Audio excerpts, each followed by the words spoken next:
Hey everyone, I said I'd be drinking a second tea today, and I'm gonna do it on camera. We were talking about Liubao on Discord last night, and I started looking at Liubao. And very often, when I'm talking about a particular type of tea, I start developing a desire to drink it. And I knew I'd be drinking Liubao today. I was originally going to drink something I picked up in Borneo, in Kota Kinabalu, since I'm wearing this shirt from the Indonesian part of Borneo, which the Indonesians call Kalimantan. But I found some liubao that was stored in uh, peninsular Malaysia versus Borneo. I forgot I even had this. It's a Duoteli liubao from a western-facing vendor, and it's from 2008. This vendor is pretty well known for their liubao, and I just took a whiff of it, and it smells pretty dank. So that's what Liubao normally does smell like, traditionally speaking, anyway, since it was stored in a basement like Pu'er was in Hong Kong. So yeah, this is pretty traditional smelling. It's very rough looking. I'm gonna show you guys in a second. Not the kind of Liubao I normally drink on my own. Like I tend to drink the highest grade simply because I don't want to be messing with low grade tea. Life's too short for that. Uh, but yeah, Duoteli is a major manufacturer. I've never bought any of their stuff myself, but I did receive this sample free of charge.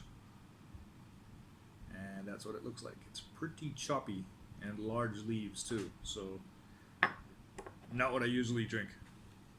Large leaf is what Liu Bao is referred to in Malaysia. Like they call it Dai or large leaf. Okay, so I'm using a Nixing teapot, which is where, well, it's from Guangxi, which is where Liu Bao is from. So it's like the perfect teapot to use for this tea today. Okay, let's give it a rinse. Preheat the teapot, and then let's get cracking.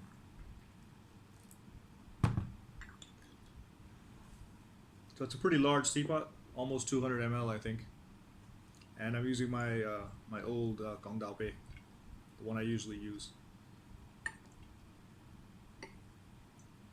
Oh, I'm using a bit of a different cup today, something I don't normally use. I got these cups for free from someone in Singapore who sold teaware, and they just threw these in. They sent me these without telling me that they were going to send them. And it's a little Tenmoku glaze cup. I actually used to really hate this stuff, just because I saw it everywhere and it was discounted at that time. And this is about 4 years ago, I think now. And I just thought it was so cliche. Like I just saw it everywhere, and the appeal was lost on me. But now that I know how it's made and that it involves iron, I'm a little more receptive to using it. So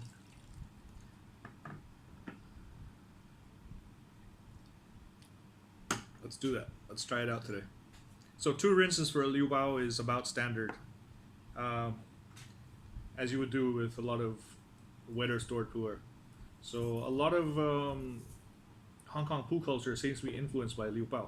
And Liu Bao was a popular tea down here apparently at one point, even though it's very uncommon to find anyone selling it here now. Like I only know one vendor who sells it, and they sell it more as like a modern offering versus something traditional. And I don't know why that is, why it lost popularity here. But apparently at one point there was lots of it here. Okay. So we'll let that sit for a bit. Looking at the stuff, I definitely want to rinse twice. It looks kind of coarse and rough. I have tried it before, but I don't remember the last time I tried it. Okay. That's rinse 1.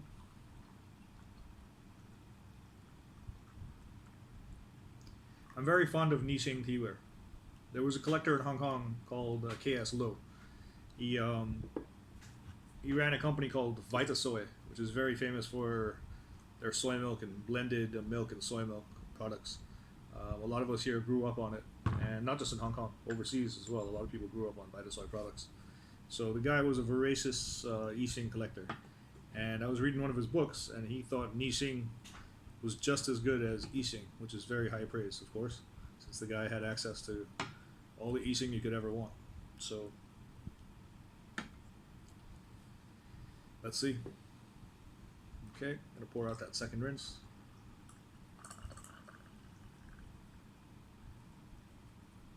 And this little Tenmoku cup's kind of small, actually, for this volume of teapot. There's going to be a lot of liqueur from this here teapot. Yep, can definitely smell the storage. It smells kind of like pu'er, but it's also distinct, as other heicha always are. Since we're using this involves sinensis varietal material, Camellia sinensis. Varietal sinensis versus the Samaka, which is used for pu'er. Oops, a little spill there. So I always buy furniture knowing I'm going to spill tea on it because it's inevitable.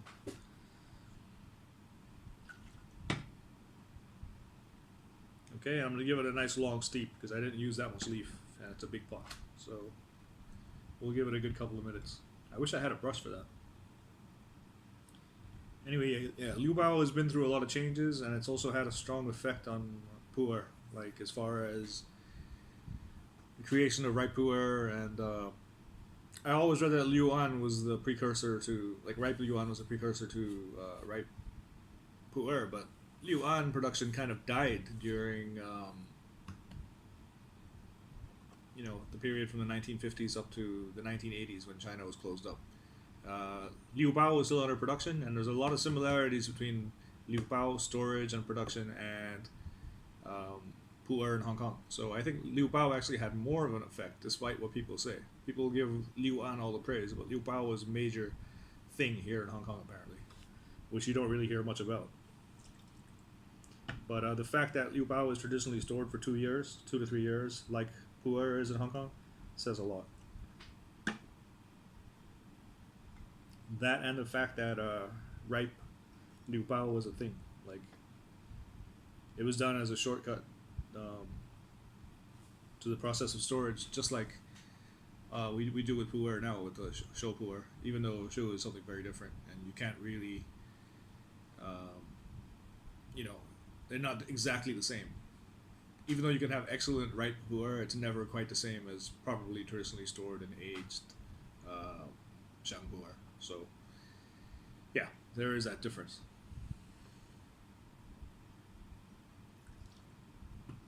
Yeah, this cup's tiny.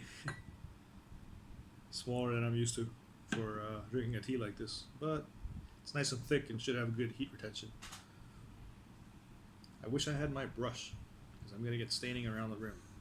I've got to remember to bring the brush over here for these videos.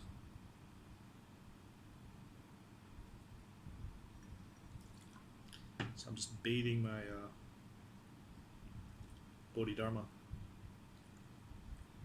with cup after cup of rinse. So this might be kind of light. I do want to give it a bit more time, but I don't have all day either. I have to get to the warehouse, and yeah, I have a bunch of stuff to do today. Alright, let's see what this is looking like right now. Yep, very light. So what I'll do is, I'll start drinking this, even though it's lighter than I was hoping for, and top the teapot back up so it's ready for the next infusion.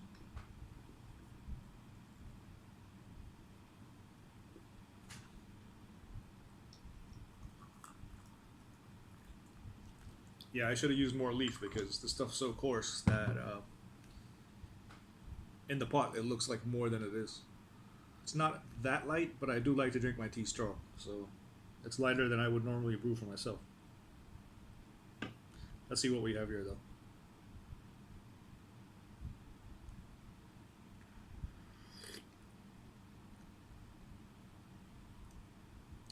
Sweet and pleasant. It's got H notes that remind me of fall or autumn, and a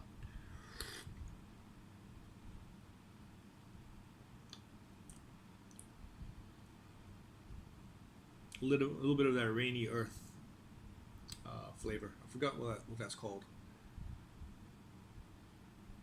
It's not creosote, but you guys know what I mean.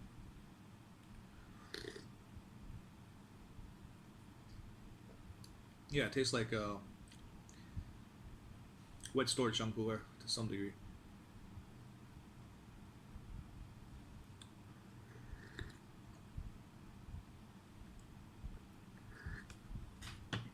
This is definitely not a high grade Liubao, but it's not bad at all.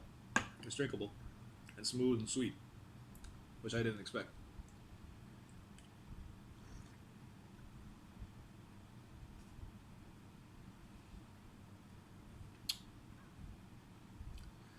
Yeah, it tastes like old leaves, like fall leaves. So that's unusual for me. I don't normally get that from Liubao.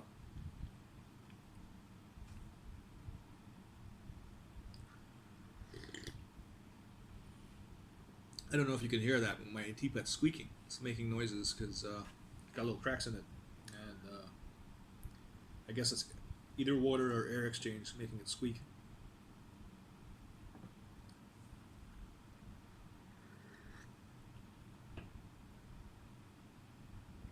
Hopefully, it doesn't explode on me at some point. So very calming, very smooth,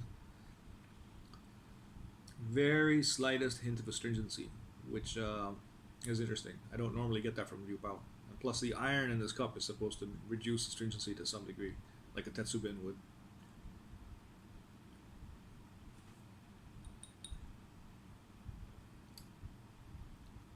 Yeah, the glaze really isn't that bad. It's starting to grow on me. I might start using these more, which is funny because I used to absolutely detest these cups.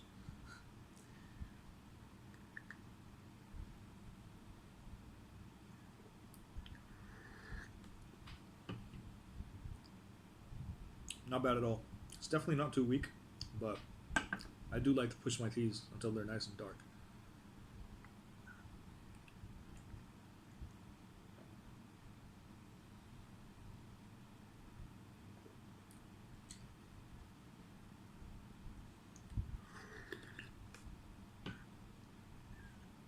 So yeah, it's interesting drinking a lower grade Liu Bao than I'm used to because I wouldn't buy this for myself normally. Very calming actually. I'm starting to feel the effect now. It's got some cha to it, or theanine, or both, or one or the other. I don't know.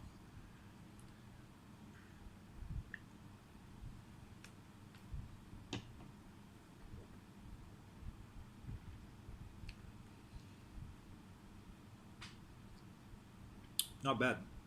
Not outstanding either, but not unpleasant to drink. Quite comforting and relaxing. Which I guess is what you want from an HT like this. You want it to be smooth and pleasant.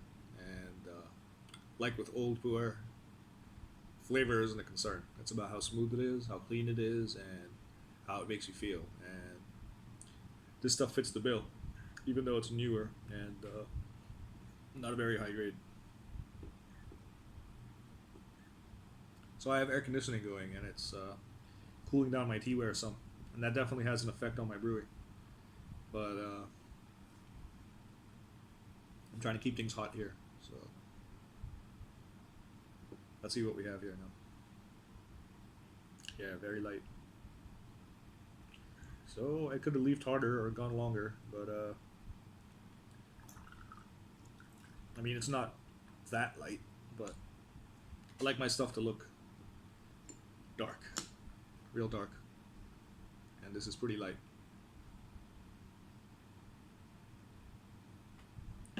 Well, for my standards.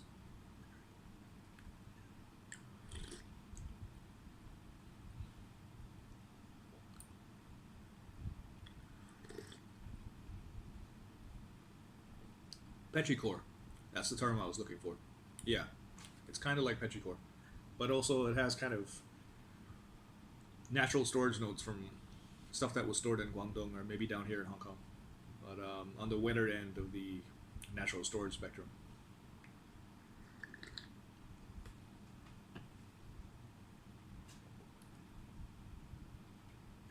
Some spices there as well in the finish, which is interesting.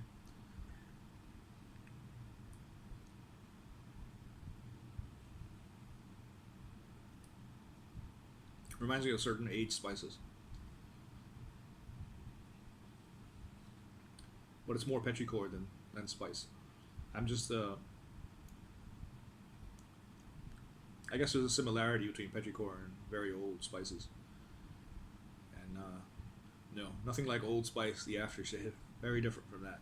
Like actual whole spices that have got some time on them kind of develop a similar note.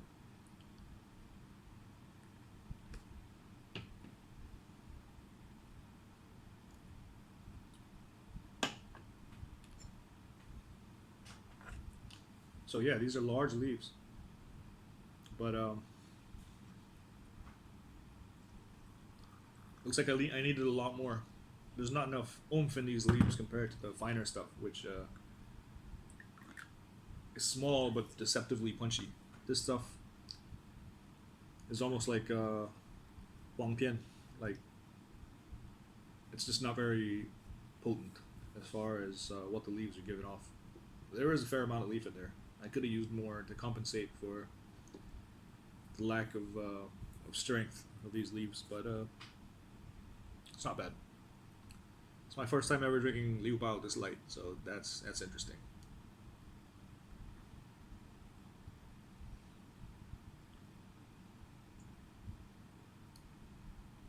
Yeah, smooth, calming, surprising that little hint of astringency there. Not a lot of astringency by any means, but there is some.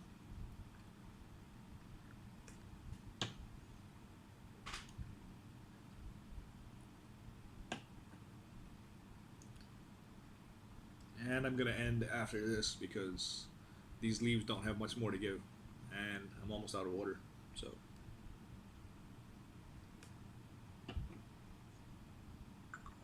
So yeah, Liu Bao is very popular in Malaysia. It was a tea that was popular because that's all tin miners could afford, apparently, laborers.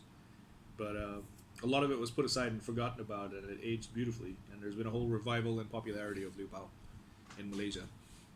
It's expensive over there now too. Like aged stuff can get really, really, really expensive, especially early 20th century stuff, of course.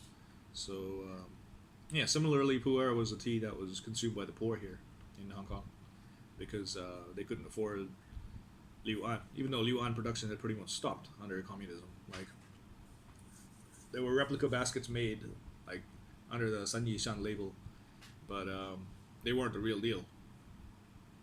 And there's some debate about whether part of the process has been lost to time, and like what we get today is nothing like what it used to be like. I haven't had any really old stuff, so I can't say, and it'd be hard to really tell what that stuff is like after all these decades of storage in humid places. Like, yeah, I don't think you could directly compare old Liuan to new, just because so many years have gone by since the 50s and well the 40s even, because there was no production in the 50s already. It had already stopped before that. So, but Liu Bao was a great tea. This is actually really nice. Not outstanding, but really not bad at all.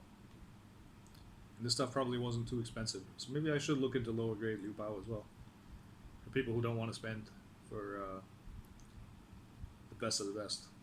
Yeah, this is very light now. But I will continue to drink it dutifully. I was gonna stop, but let's see what this is like. This hot water.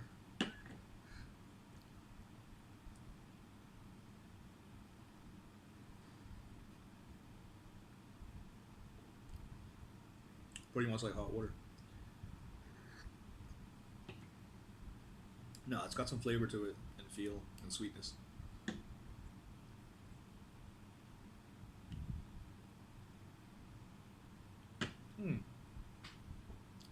Okay, I might have to take a serious look at some of the lower grade offerings. I only buy 3 crane stuff for myself, just because I trust the manufacturer and the factories that supplied them.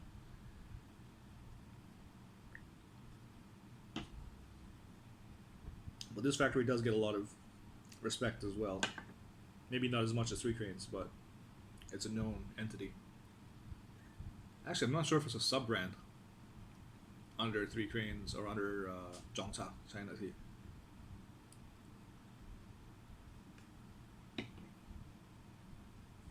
I'm gonna have to look into that.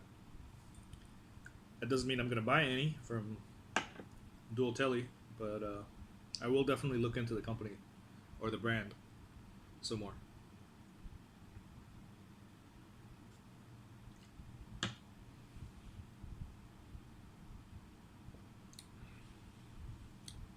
Not bad.